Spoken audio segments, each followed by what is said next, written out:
কেউ যখন চোখদান পায় তখন যেই লাঠিটা তাকে চলতে সাহায্য করেছিল সেই লাঠিটাই সবার আগে ফেলে দেয়। যেই বাবল র্যাপ একটা দামি পার্সেলকে আগলে রেখে নিরাপদে গন্তব্যে পৌঁছে দেয়, পার্সেল খুলতেই সেই বাবল র্যাপের জায়গা হয় ডাস্টবিনে। আচ্ছা, কখনো কি অর্জুন গাছ দেখেছেন? যেই গাছ মানুষের জন্য অসংখ্য উপকার বয়ে আনে, অথচ দিন শেষে সেই গাছের ছালি নির্দয়ভাবে উপড়ে নেওয়া হয়। যেই মোমবাতি অন্ধকার পথে আলো দেখিয়ে এগিয়ে যেতে সাহায্য করে, ভোর হলেই সেই মোমবাতি পড়ে থাকে একটা অন্ধকার তাকে। এই উদাহরণ দেওয়ার একটাই কারণ, আপনি যাকে সবচাইতে বেশি সাহায্য করবেন সেই মানুষটাই আপনাকে সবচাইতে বেশি কষ্ট দেওয়ার ক্ষমতা রাখে এবং বেশিরভাগ সময় সেই কষ্টটাই দেয়। আপনি যদি ভাবেন আজ আমি সাহায্য করছি, কাল সে আমাকে সাহায্য করবে, তাহলে আপনি ভুল ভাবছেন। আসল বাস্তবতা হলো উপকার করা মানুষটি অনেক সময় সবচাইতে বড় আঘাত দেওয়ার উৎস হয়ে দাঁড়ায়। তাই কাউকে কখনোই বিনিময়ের আশায় ভালোবাসবেন না এবং সাহায্য করবেন না। আর তা না হলে একটা সময় সেই মানুষটাই আপনাকে সবচাইতে বড় ঠকাবে। কাউকে যদি সাহায্য করতেই হয় তাহলে নিঃস্বার্থভাবে সাহায্য করুন। কাউকে যদি ভালোবাসতেই হয় তাহলে নিঃস্বার্থভাবে ভালোবাসুন। বিশ্বাস করুন, আপনি কোনোদিন ঠকবেন না, কারণ আপনি তার কাছে যত বেশি প্রত্যাশা রাখবেন আপনি তার কাছ থেকে তত বেশি ঠকবেন।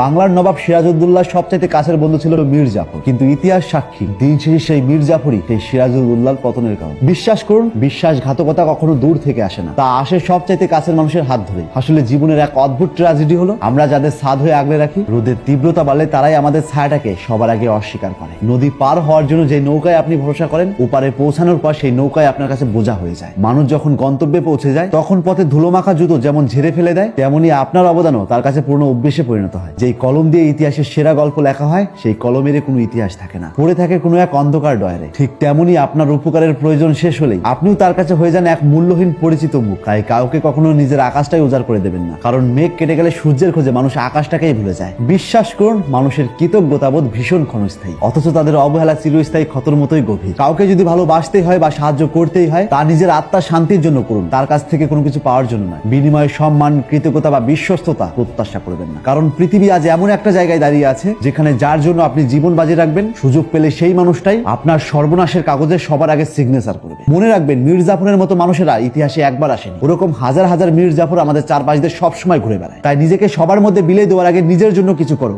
নিজেকে বাঁচিয়ে রাখো, কারণ দিন শেষে এই নিঃসঙ্গ লড়াই তোমার ছায়া ছাড়া আর কাউকে কাছে পাবে না। তাই আজ থেকে চোখ খুলুন আর এরকম ইন্টারেস্টিং ভিডিও প্রতিনিয়ত পাওয়ার জন্য তাপস এক্সপ্লোরার পেজটিতে ফলো দিয়ে রাখুন।